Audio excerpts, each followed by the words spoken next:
of others and see how did they come into the tradition, how were they regarded throughout the centuries. It's often quite surprising. And how are they interpreted today, often by extremists, and what do we do with them today? What do we do with these passages? We need really to do some serious work on that. It's not true, but religion, one of the things, the first thing that was said when all the council members met in Switzerland to write the charter together, was said by Peter Story, who from South Africa, who had worked with was Nelson Mandela's pastor and had worked with Desmond Tutu for years in the apartheid system. And he said, well, the charter must say that the religions have failed to live up to this compassionate ideal. If we don't do that, we will have no credibility. And does it say that? Does the charter say that? Yes, it certainly does. It certainly does. We acknowledge that we failed to live up to this ideal and that some have even increased the sum of human misery in the name of religion. And so we have to be aware of that. And I think that these atheists, and Dawkins and Hitchens and co, are all the same. They all point this out. They're doing us a service in making us face the way religions have been abused. And the religions are complex. They've got this sort of aristocratic, violent, knightly, feudal side. They've also got this other side. And we have a choice. We can either go with those aspects of our tradition, whatever it is, that speak of exclusion and domination and even hate. Or we can go with those and enhance those that speak of compassion, inclusivity, and respect. The choice is ours. Thank you. Thank you. Hi, thank you for being here. It's an honor to have the time to hear you speak. Want some kind of service, and I'm not quite sure what it is, but I've named somebody, my dear friend Joan Brown Campbell, to say, find some way of celebrating me or putting me in the ground or scattering my remains. Of ritual. Yeah, a ritual of some sort. I'm not sure about that. But afterlife, I have to say, I'm agnostic about it. I don't know. I mean, I don't know that anybody knows. I mean, really. And we have to be aware that it's really only Christianity and Islam that make a great deal of the afterlife. Judaism, for example, is agnostic about it. The Buddhism says we cannot say what happens when a Buddha dies. It's wrong. It is heretical to say that a Buddha exists in nirvana. It is heretical to say a Buddha does not exist in nirvana.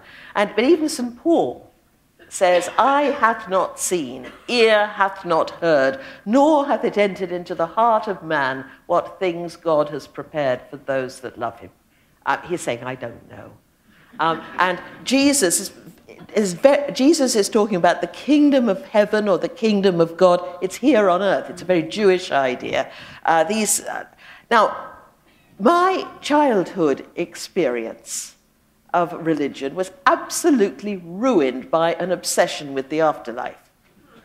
The whole thing was about getting into heaven, and I was convinced, the emphasis was so much, I was convinced I was going to the other place. And terror about it, and absurd things. I once had forgotten my bus fare, and I found a penny on the cloakroom floor at school, and instead of handing it in, I used it to take me home. This I thought was a mortal sin.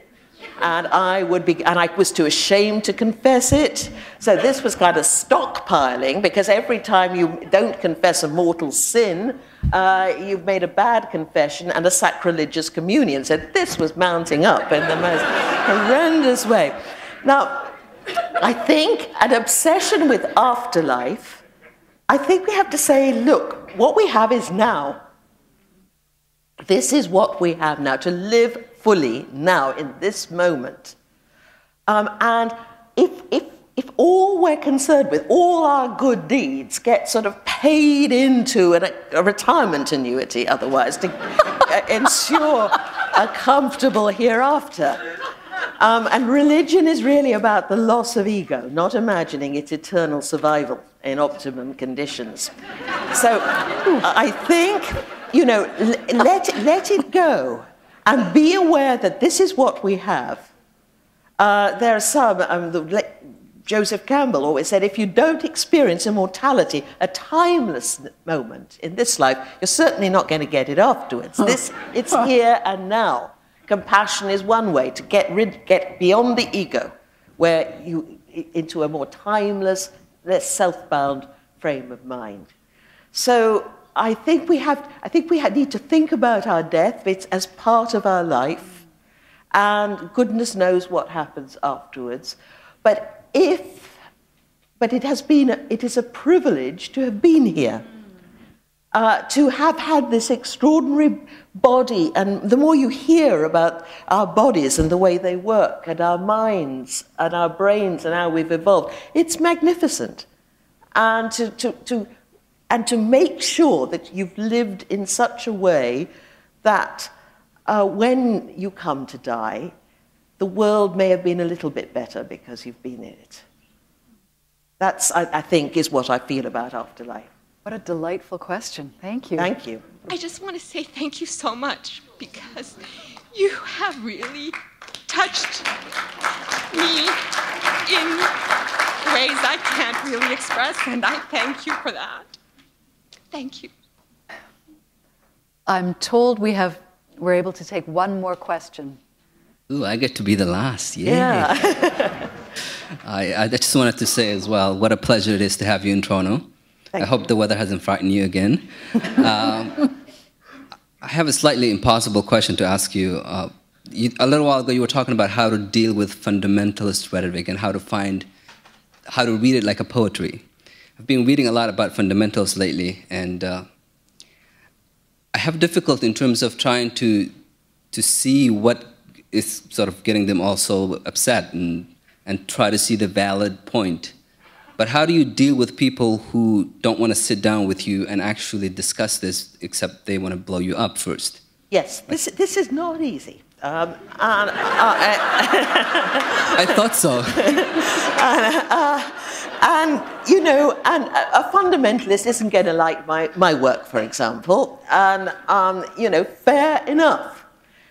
I think don't try to convert them, don't ridicule them. Don't call them the lunatic fringe. If you think that, think of that rapture ideology.